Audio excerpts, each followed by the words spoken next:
spot na ano ko na arroyo. Yan, isang katutak ng arroyo. Yan, nagunguso lahat. Hanggang doon. Ayun doon, hanggang doon yan. Arroyo lahat yan guys. Mga good size ito. Maganda to, pandaing. Yan o. Doon yan. Yan. Ayan, mga nangingiti mo yan sa ilalim mo. Yan. Ito yung sa nispatan ko. Napakadami nila. Yun, mga nagmunguso doon.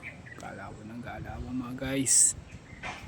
Hindi tayo makapamutok ngayon. May mga malalaki din nag-ilalim. Ano? Napakadami nila.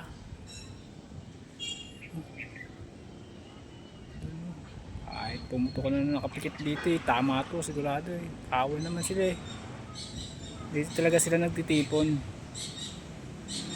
Yan, napakadami nila. Ang isang putok mo dito mahina na dalawa. Napakadami nila Mga pandaing the best to. Size niya pandaing.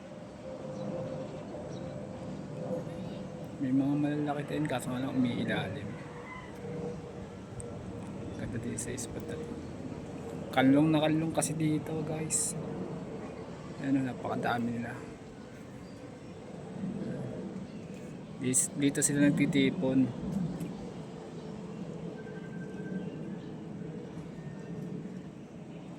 Ayan, lumulubog sila pag nakakaramdam. Pero dami. Ayan. Ayan sila. Ayan.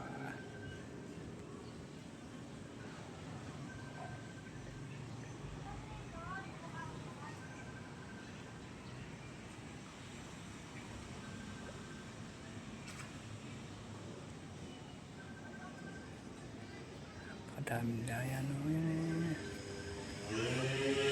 Ito naman yun. Ayan o. Kadami.